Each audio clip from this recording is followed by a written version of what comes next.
de Fundamentos de Cálculo no Processo com a aula 32. E nessa aula nós veremos os balanços de energia em sistemas com mais de uma reação química.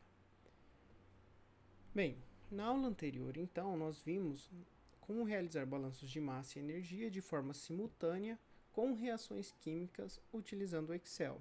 Então, nós vimos lá um exemplo em que era necessário primeiro fazer um balanço de massa para depois, a partir das quantidades molares determinadas, realizar o balanço de energia considerando a entalpia de reação em um problema com reação química. Hoje, nós veremos um caso onde tanto o balanço de energia quanto o balanço de massa têm que ser resolvidos de maneira conjunta, tá certo? Não é possível resolver um e depois o outro. E então nós veremos o caso, né, de como resolver também balanços de energia em sistemas no qual ocorre mais de uma reação química. Tá bem? Então a gente vai ter uma pequena e simples diferença a ser considerada, mas nada muito diferente do que a gente está acostumado a desenvolver em um balanço de energia. Então, quando nós temos mais de uma reação química ocorrendo, né, nós temos que se preocupar com alguns pontos, né, alguns parâmetros das reações, como a seletividade, qual reação progride mais, né, se nós temos o mesmo reagente em comum, né, qual produto, qual a razão entre o produto de interesse e o produto não desejado, ou um subproduto, né, rendimento, conversão, né, tudo que a gente já sabe que está em jogo quando a gente avalia um balanço de massa com reação química. E hoje nós veremos, então, né, como considerar qual o impacto disso em um problema de balanço de energia, tá certo? Então, o que muda quando nós queremos resolver um balanço de energia em um sistema onde ocorre mais de uma reação, certo? Bem, relembrando que quando nós vimos, então, a primeira aula de balanço de energia com reação química, basicamente o que muda na nossa equação global aqui do balanço de energia é que além das energias que nós já consideramos, né, cinética, potencial, trabalho, calor trocado com a vizinhança ou acúmulo de energia no sistema, nós temos a variação de entalpia, que pode se dar por variação de temperatura sem transição de fase ou uma variação de entalpia de transição de fase, e que para um problema com reação, nós temos que considerar aqui na variação de entalpia também a variação de entalpia de reação, tá certo? Então, basicamente, o que vai mudar se nós temos mais de uma reação química é que nós temos mais de uma variação de entalpia no sistema, tá certo? Então, a entalpia de todas as reações envolvidas no meio devem ser consideradas, tá certo? E daí o impacto disso no sistema reacional vai depender, então, da característica, né, de cada uma dessas reações. Se nós só temos reações exotérmicas acontecendo, todas elas vão liberar energia, e essa energia, caso o sistema não seja diabático, vai trocar calor com a vizinhança, de forma a buscar manter a temperatura constante, normalmente, ou em um sistema diabático, essa energia vai ser absorvida pelo próprio sistema e vai resultar em um aumento de temperatura, como nós vimos nas aulas anteriores. A mesma coisa, de forma análoga, se nós tivermos apenas reações químicas endotérmicas, então, nesse caso, ou nós precisamos fornecer energia continuamente, né, trocando com o sistema de troca térmica no reator para que as reações possam ocorrer recebendo essa energia, ou caso isso não ocorra em um sistema diabático, as reações começam a consumir a energia do próprio sistema devido ao seu estado de energia, né, das interações moleculares ali que ocorrem, e a temperatura do sistema começa a cair, e normalmente isso acaba resultando, né, no encerramento das reações. Elas acabam cessando até um ponto onde a energia do sistema não é mais suficiente para fazer a reação ocorrer. Porém, nós podemos ter também casos mistos, né, de várias reações ocorrendo dentro de um sistema, onde parte delas são exotérmicas e parte delas são endotérmicas. E nesse caso, então, né, o efeito que vai acontecer no nosso sistema vai se dar de acordo, né, por exemplo, no caso de duas reações, com o efeito da reação de maior entalpia em valor absoluto, tá certo? Então, por exemplo, em duas reações, eu tenho uma exotérmica e uma endotérmica, né, se a da exotérmica é maior, provavelmente a endotérmica vai consumir parte da energia liberada pela reação exotérmica porém o restante ainda vai ser uma energia gerada pela reação. E caso a endotérmica seja maior, então a energia liberada pela reação exotérmica vai ser totalmente absorvida pela reação endotérmica e o complementar da energia deve ser fornecido para o reator ou vai ser consumido do próprio sistema, resultando em um pequeno decréscimo de temperatura de acordo com a ordem de grandeza dessa variação de entalpia. Então, percebam que se nós tivermos várias reações químicas, então daí nós precisamos somar as entalpias de reação de todas as reações, de forma, digamos assim, a encontrar a variação de entalpia global do sistema, que se dá pela soma das variações de entalpia das reações individuais, e daí adicionar essa variação de energia global no nosso balanço de energia. Bem, para a gente entender um pouquinho disso aqui hoje, vamos fazer um exemplo do Himmelblau, onde duas reações ocorrem simultaneamente, tá certo? E vocês vão ver, nós podemos fazer esse problema de mais de uma forma, né? O Himmelblau ele traz uma abordagem, mas eu vou comentar aqui algumas características que eu acho que também poderiam ser levadas em consideração. Bem, então no exemplo 10.6, nós temos a aplicação do balanço geral de energia a um processo em que ocorre mais de uma reação. Bem, então vamos interpretar aqui, compreender o que acontece no problema, para daí a gente começar a montar as nossas equações, fazer as simplificações e obter então o que o problema pede. Bem, então vamos lá. Calcário, né, CaCO3, é convertido em óxido de cálcio, CaO, em um forno vertical contínuo, conforme mostrado na figura a seguir. Daqui a pouquinho eu vou mostrar para vocês a representação desse sistema, desse forno. A energia para decompor o calcário, ela é fornecida pela combustão de gás natural.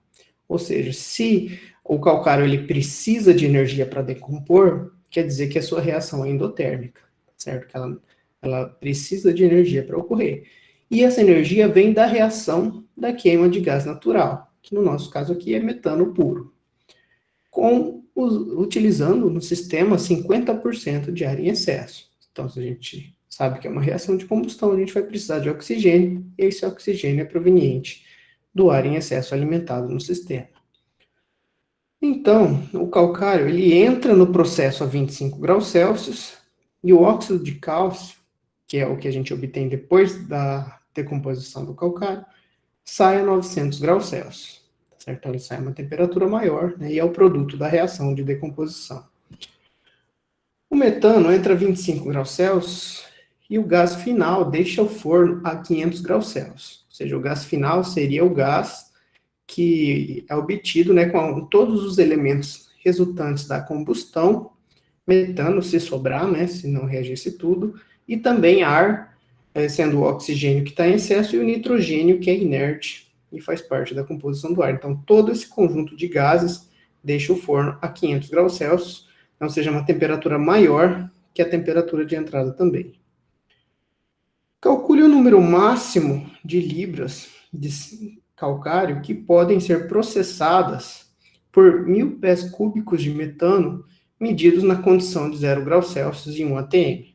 Tá certo? Então, né, na verdade, isso aqui fica meio implícito para a gente, que a capacidade máxima que a gente tem de decompor o calcário em óxido de cálcio é obtida quando todo o metano reage, certo? Porque é o máximo de energia que a gente pode liberar no sistema pela variação de entalpia exotérmica, né, da reação de combustão do metano, sendo utilizada, então, para a decomposição do calcário. Então, para a gente determinar isso, a gente vai considerar, eu vou falar novamente adiante, conversão de 100% para o metano, porque isso é o que resulta no máximo de decomposição do calcário. Para simplificar os cálculos, considere que os calores específicos do calcário e do óxido de cálcio são constantes. E temos aqui os valores, né, de Cp de ambos, então, esses compostos, e que como eles variam a sua temperatura, já que o calcário entra a 25 e o óxido de cálcio sai a 900, então nós vamos levar em consideração que o Cp, né, que não depende da temperatura, vai ser considerado constante. Bom, bem, aqui temos então uma representação do nosso sistema. Vejam que nós temos aqui então a representação de um silo vertical, composto de um cilindro de aço revestido com tijolo refratário, tá certo? Então, justamente por conta desse tijolo refratário, nós vamos considerar o nosso sistema adiabático, tá certo? E nós não trocamos calor com a vizinhança, porque esse tijolo, toda a energia que está aqui dentro sendo liberada pela combustão, então, ela se mantém dentro do sistema e não consegue passar para fora, tendo aproximadamente 80 pés de altura e 10 pés de diâmetro. O combustível é alimentado no ponto A, o ar em B, tá certo? Então, nós temos aqui na corrente A entrando o metano e aqui na corrente B entrando o oxigênio e o nitrogênio, né, na forma de ar. E o calcário ele é alimentado em E, ou seja, ele é alimentado lá por cima. Então, o que acontece? O calcário ele vai caindo dentro desse forno vertical e à medida que o metano vai entrando em combustão, essa energia que aquece o sistema vai promovendo a reação de decomposição do calcário, formando óxido de cálcio, que cai aqui em C e depois deixa o forno coletado de alguma maneira ao final da decomposição do calcário. E aqui em D saem os produtos da combustão do ar, da combustão do metano, e o ar restante, né, que não reage, sendo o nitrogênio inerte e o oxigênio que está em excesso. Beleza? Então, essa é a representação aqui do nosso sistema. Bom, para que a gente possa aplicar o balanço de energia, lembra, o primeiro ponto é determinar as condições iniciais. Então, aqui para o nosso sistema, ele vai ser um sistema aberto, né, a entrada aí dos gases, né, entrada do calcário e remoção do óxido de cálcio, e vamos considerar estado estacionário para o sistema, porque o sistema vai trabalhar de maneira até decompor totalmente a quantidade de calcário máxima, que é o que a gente quer determinar, certo? Então, não há aí um acúmulo ou um desacúmulo de energia em relação à condição inicial.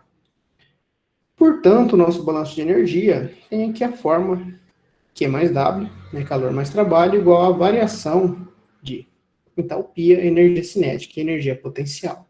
Tá bem? E aqui nós temos algumas considerações para simplificar esse nosso balanço. A primeira delas aqui que eu vou comentar é a troca térmica, tá certo? Então, não há menção de troca térmica, porém ele fala da questão do tijolo refratário, por isso a gente considera aqui que não há troca de calor com o ambiente, com a vizinhança ao redor.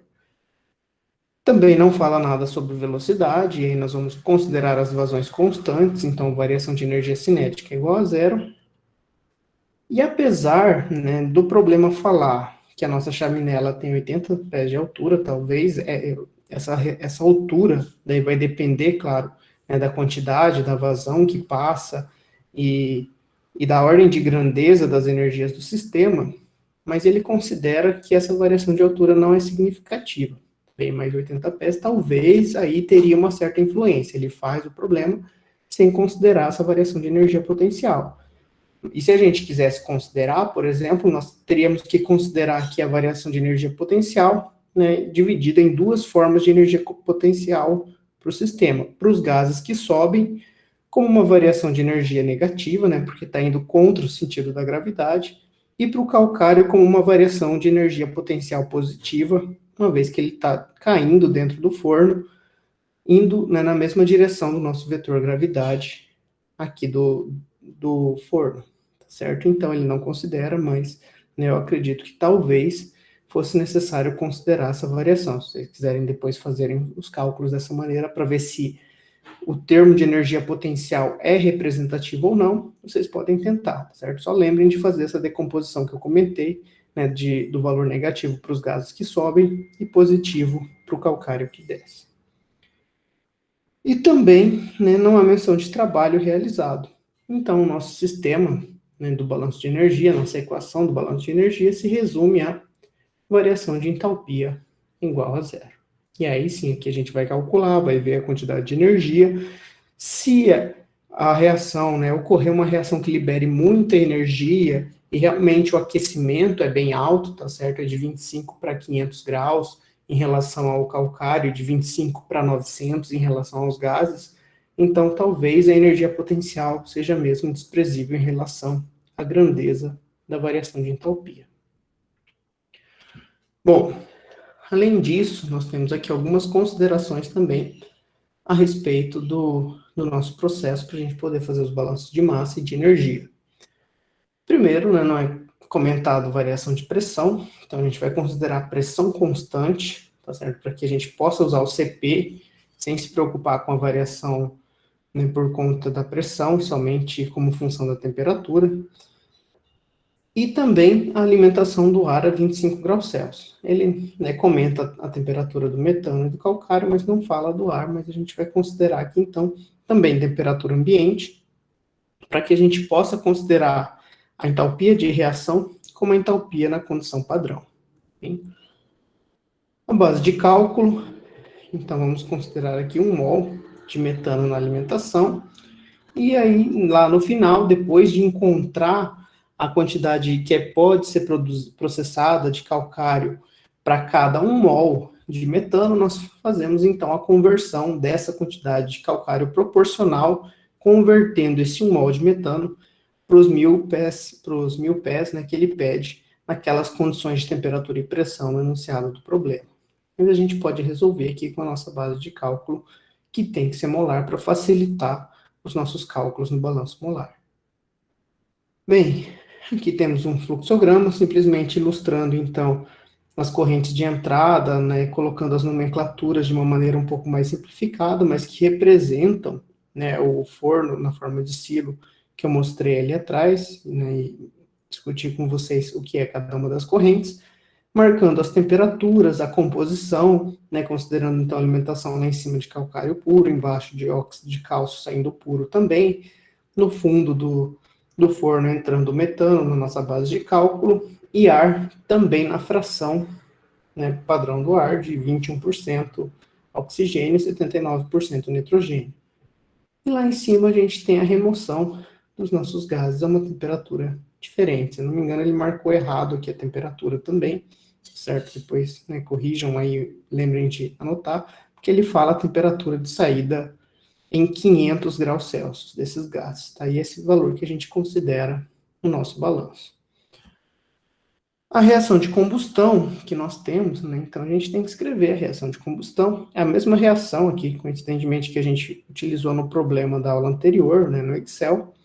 Mas então a combustão do metano produzindo, combustão completa, né, do metano produzindo CO2 e água. Então 1 mol de metano mais 2 de oxigênio, produzindo 1 de CO e 2 de água. Bem?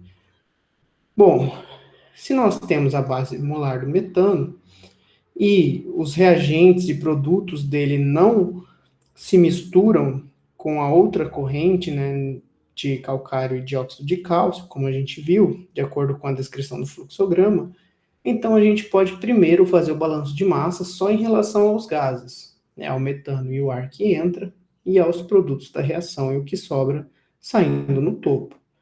E para isso, como eu comentei anteriormente, já que a gente quer descobrir a máxima capacidade de processamento de calcário, nós consideramos então a conversão de 100% do metano, porque assim a gente tem a condição de maior liberação de energia, já que é uma reação de combustão exotérmica que libera energia que vai ser utilizada para a decomposição do calcário.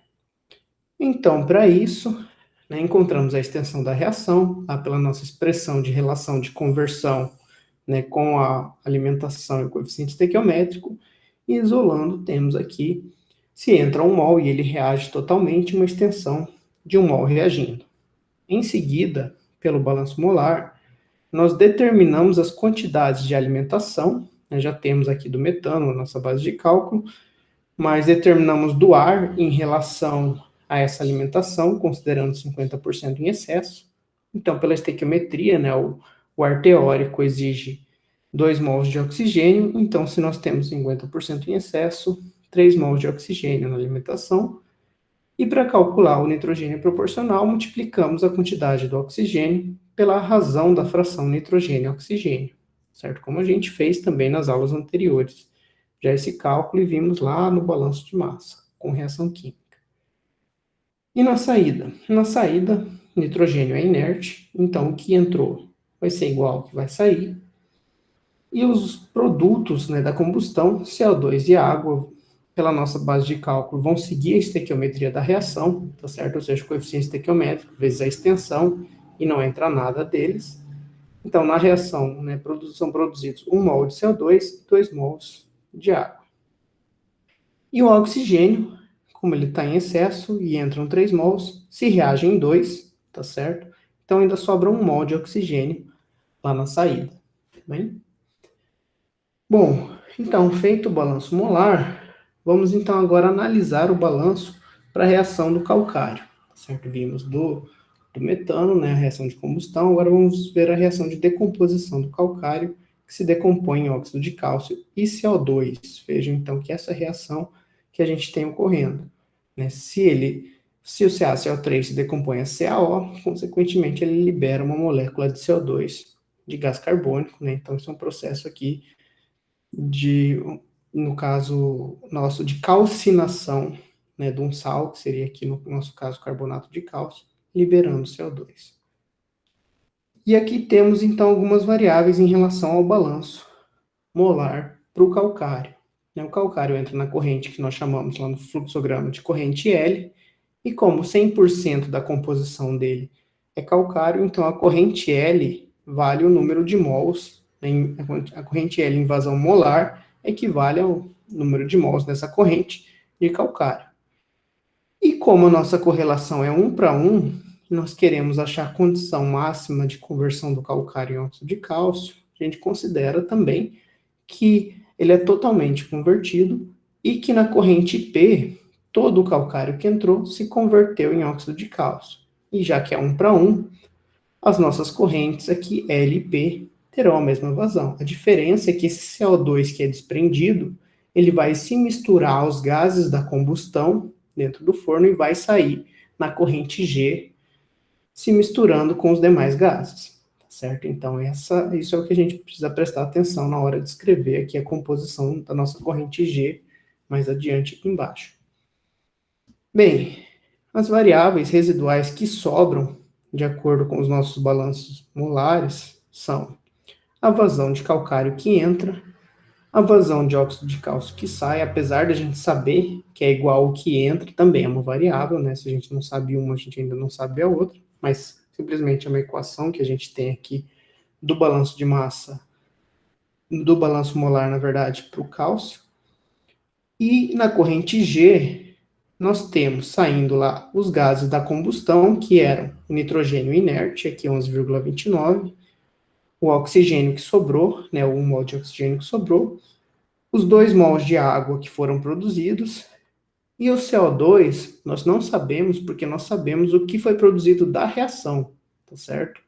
Mas nós não sabemos o quanto, da reação da combustão, mas nós não sabemos o quanto foi produzido da reação de decomposição do cálcio. Então, na verdade, esse CO2 em G vai ser o 1 mol que foi produzido aqui, mais o quanto foi produzido na equação do balanço molar para a decomposição do cálcio.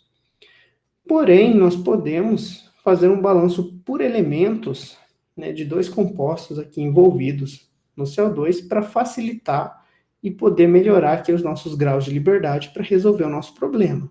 Bem, então a gente não vai ver ainda, vai ver mais para frente, mas nós podemos, pela reação da calcinação, ter o balanço por elementos tanto do carbono quanto do oxigênio, certo? Uma vez que o carbono, né, ele entra aqui, a quantidade dele que entra no calcário sai dele no CO2, nos gases, e o oxigênio, porque nós temos oxigênio envolvido aí em quase todas as correntes de entrada do processo. Porém, se a gente for avaliar aqui, nós temos então a equação do balanço molar para o cálcio, aqui em cima, a equação de balanço da corrente G, aqui, e temos, né, a partir dela, nós temos o balanço do carbono e do oxigênio, que são linearmente dependentes com a nossa corrente G aqui. E temos 4 variáveis, então L, G, P e a quantidade de CO2 em G. Então, dessa maneira, se nós temos 4 variáveis e 3 equações linearmente independentes, nós ainda temos um grau de liberdade. E para a gente poder resolver o problema, né, lembra, nós temos que ter 0 graus de liberdade. Então, da onde vai vir essa última equação que falta? Do balanço de energia. Bem, então, aqui no balanço de energia, né, lembrando ali atrás, pelas simplificações que nós fizemos, ΔH igual a zero, né? Ou seja, a entalpia das correntes de saída menos a entalpia das correntes de entrada, que é o que representa a variação de entalpia no sistema que a gente está avaliando, tem que ser igual a zero, tá bem? E considerando a pressão constante igual a 1 atm que nós fizemos, a entalpia vai ser apenas função da temperatura, então, já que os compostos entram a uma temperatura, a 25 graus Celsius, e saem a uma temperatura mais alta. Porém, acontecem as reações, mas nós consideramos aqui acontecendo na temperatura de entrada, e o que sobra de energia da reação eleva o óxido de cálcio até 500 e eleva os gases até 900, tá bem? Consequentemente, todos esses valores de entalpia como função da temperatura, eles podem ser procurados ou determinados e multiplicados pelo respectivo número de mols para se obter a variação de entalpia do processo. Tá bem? Então, sendo aqui a entalpia molar específica, tá certo? E assim, esses valores eles podem ser determinados se nós pegarmos lá os valores de entalpia de formação padrão de cada um dos compostos e calcularmos a entalpia de ambas as reações, e ainda depois utilizar, né, integral de CP/dt, mesmo que seja com CP constante, como o problema informou, para calcular a variação de entalpia de 25 até a temperatura de saída de quem é formado na reação e de quem permanece sem reagir, certo? Essa seria uma forma de fazer.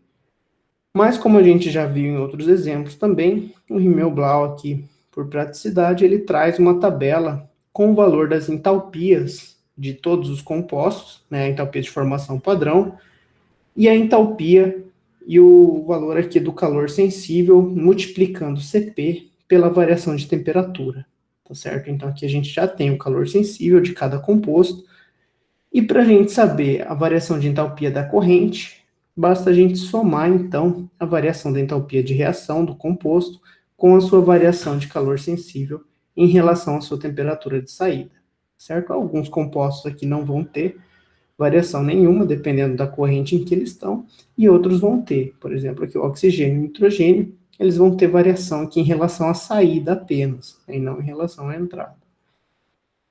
Então, aqui a gente precisa, né, para calcular essas variações de entalpia de formação padrão, que a gente pode pegar lá da tabela de entalpia de formação padrão, que eu já passei para vocês, e vocês já utilizaram em outros problemas. A entalpia, né, a variação de entalpia de acordo com a variação de temperatura, que é Cp ΔT, né, no caso considerando Cp constante, por isso a gente considera aqui o Cp que foi informado no problema. E aqui ele dá também o estado de referência de onde foram obtidos esses valores de entalpia, certo? Então ele coloca lá o apêndice, de onde ele obtém esses valores, e o nosso estado de referência é 25 graus Celsius e 1 atm. E aqui temos a variação de entalpia total da corrente, então, somando a entalpia de reação com a entalpia de variação de temperatura, certo? É uma maneira de fazer isso também. Em seguida, basta a gente substituir, então, esses valores de entalpia específica que nós obtivemos ali na nossa expressão do balanço de energia. Então, a variação de entalpia, né, sendo a entalpia das correntes de saída, que saem ou a 500 ou a 900, e daí depende, né, de que corrente o composto está, mas aqui na tabela de entalpia a gente já considerou sendo a entalpia até a temperatura que ele sai, menos a entalpia dos compostos na entrada, sendo então a entalpia 25 graus.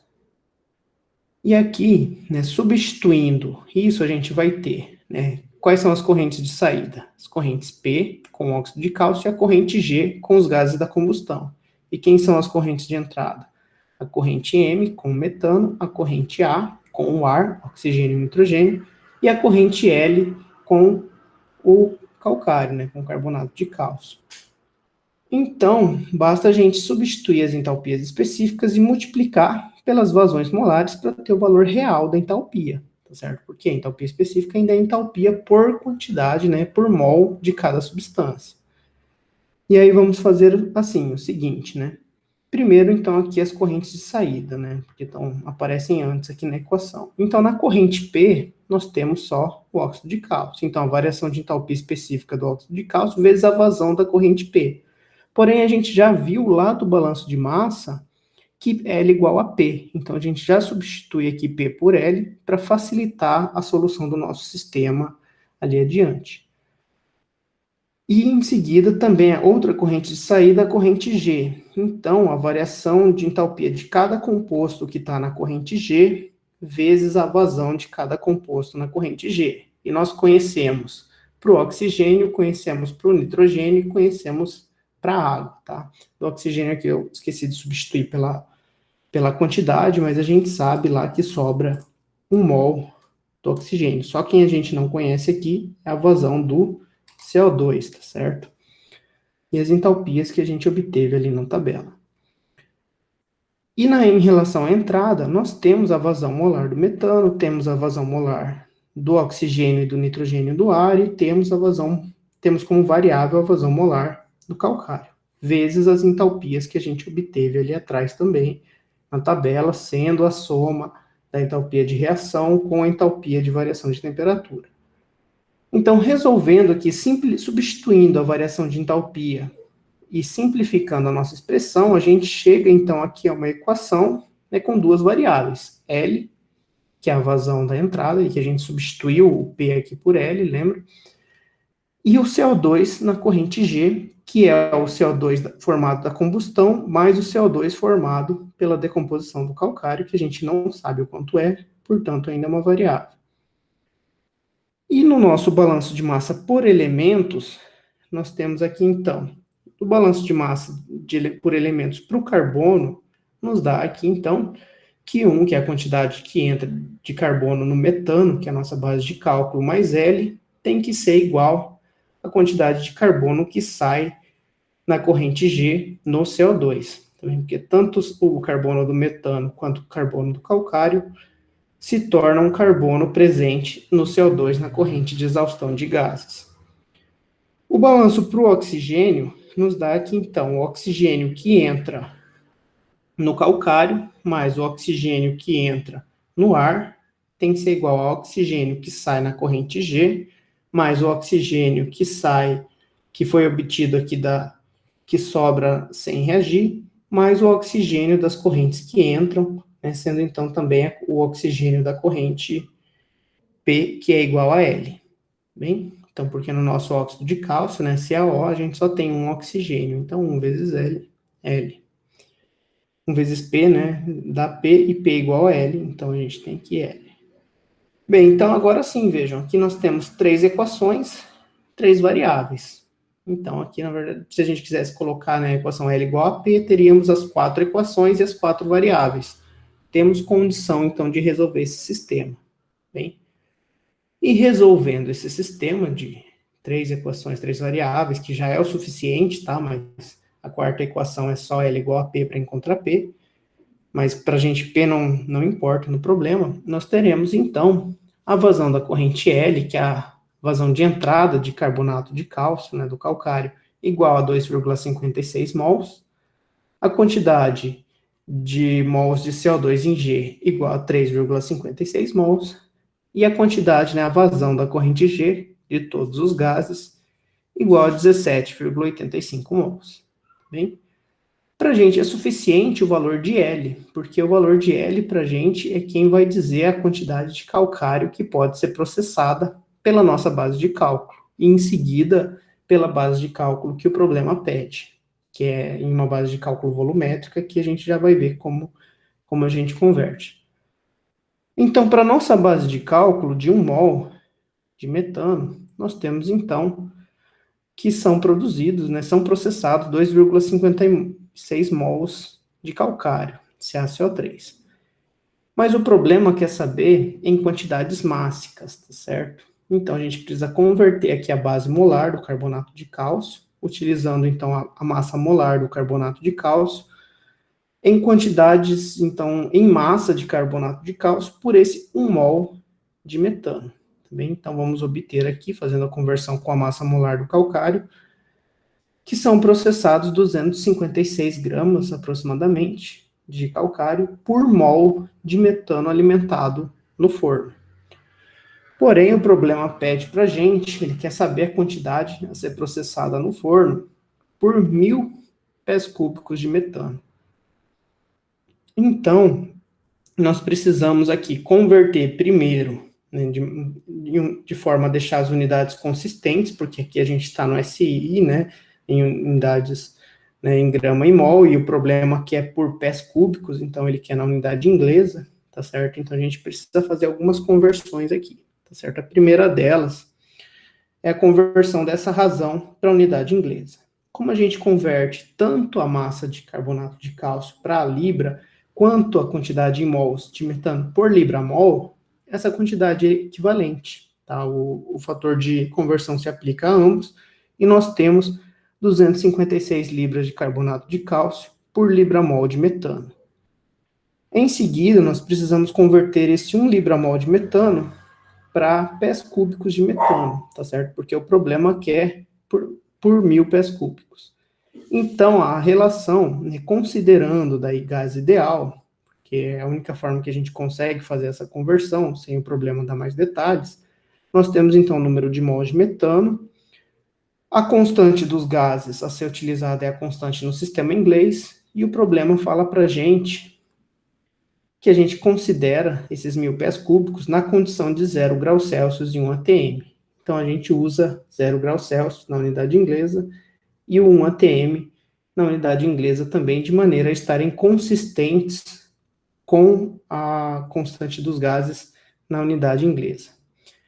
E aí a gente vai obter, usando então a expressão do gás ideal, né, PV igual a nRT, 359,05 pés cúbicos de metano para cada 1 libra-mol de metano nessa condição de temperatura e pressão. Se a gente multiplicasse aqui, a gente obteria, então, a quantidade de calcário por pé cúbico de metano.